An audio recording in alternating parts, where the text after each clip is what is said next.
History of money. From barter to banknotes to Bitcoin. Money, whether it's a seashell, a metal coin, a piece of paper, or a line of code typed by a computer, doesn't always have value. Their total global value, currently estimated at about $418 trillion, depends on the value people place on money as a medium of exchange, a unit of measurement, and a store of wealth. Money allows people to trade goods and services indirectly. It helps determine the price of goods and gives people the ability to store their wealth. Understanding the history of money. Money is valuable as a unit of account, a socially recognized standard by which prices of things are set and payments are accepted. Throughout history, however, the use and form of money has evolved. Although the terms money and currency are often used interchangeably, some theories suggest that they are not identical. According to some theories, money is inherently an intangible concept and currency is the physical, tangible manifestation of the intangible concept of money. According to this theory, money cannot be touched or smelled. Currency is a coin, bill, object, etc. represented in the form of money. The main form of money is numbers. Currently, the main form of currency is paper bills, coins, or plastic cards, for example, credit or debit cards.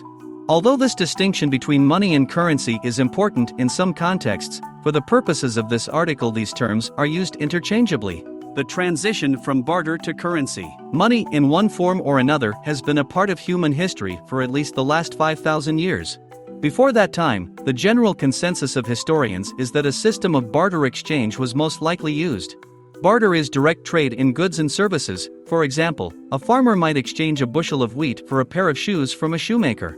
Such arrangements, however, take time.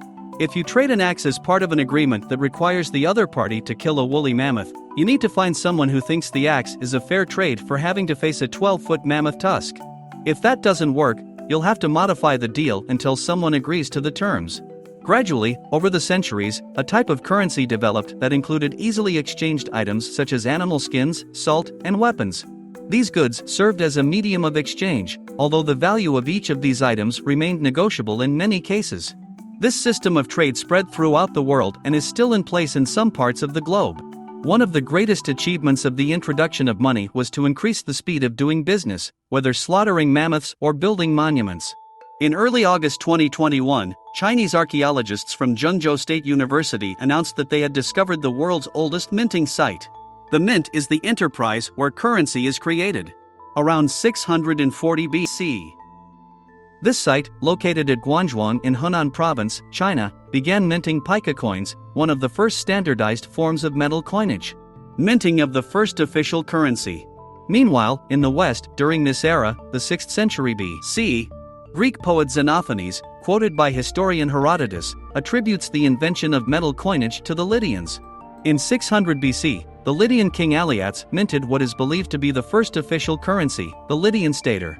The coins were made of electrum, a mixture of silver and gold found in nature, and were inscribed with designs that served as denominations.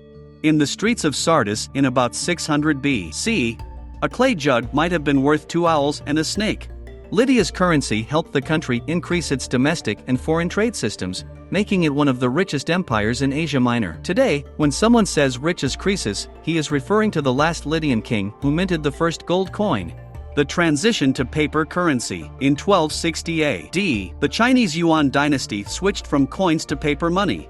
By the time Marco Polo, a Venetian merchant, explorer, and writer who traveled through Asia along the Silk Road between 1271 and 1295 CE, visited China around 1271 AD, the Emperor of China was well versed in both the money supply and its various denominations. In fact, where modern American banknotes read "In God We Trust," a Chinese inscription of the time warned, "Those who counterfeit money will be beheaded." In some parts of Europe, metal coins were still used as the only form of currency until the 16th century. The colonial acquisition of new territories by European conquest provided new sources of precious metals and allowed European countries to continue minting more coins. Over time, however, banks began to use paper banknotes for depositors and borrowers instead of metal coins. These banknotes could be taken to the bank at any time and exchanged for the face value in metal coins, usually silver or gold. This paper money could be used to buy goods and services. Thus, they functioned much like currency in the modern world. However, they were issued by banks and private institutions, not by the government, which is responsible for issuing currency in most countries today. The first paper currency issued by European governments was issued by their colonial governments in North America. Because transportation between Europe and the North American colonies took a long time, the colonies often ran out of cash. Instead of reverting to a barter system, the colonial governments issued promissory notes, which were used as currency.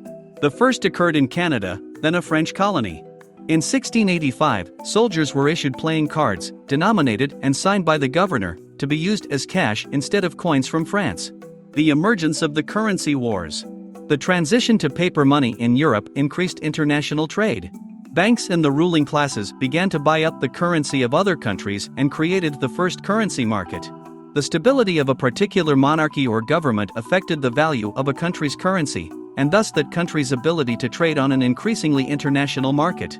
Competition between countries often led to currency wars, when competing nations tried to change the value of a competitor's currency by raising its value and making the enemy's goods too expensive, by lowering its value and reducing the enemy's purchasing power and ability to pay for the war, or by destroying the currency entirely.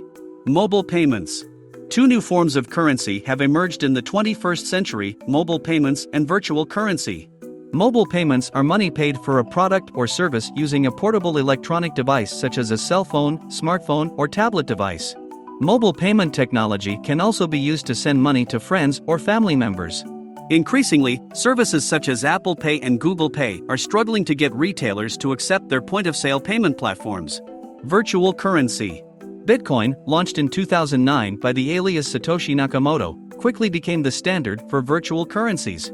As of June 2022, all the bitcoins in the world were worth just over $392 billion. Virtual currencies are not physically minted. The appeal of virtual currencies is that they promise lower transaction fees than traditional online payment mechanisms and are managed by decentralized authorities, unlike government-issued currencies. Results. The history of money is still being written. The system of exchange has gone from exchanging animal skins to minting coins and printing paper money, and today we seem to be on the cusp of a major transition to electronic transactions. Ancient forms of transactions have been co-opted. For example, barter exchange still takes place in some markets, such as business-to-business, B2B, and some consumer services. The monetary system will undoubtedly evolve as long as people need a means of exchange. We hope you enjoyed this video. If you did, a thumbs up would be really appreciated. Here's your reminder to subscribe to our channel and click on the bell icon for more on the latest technologies and trends. Thank you for watching, and stay tuned for more from NFTS UP.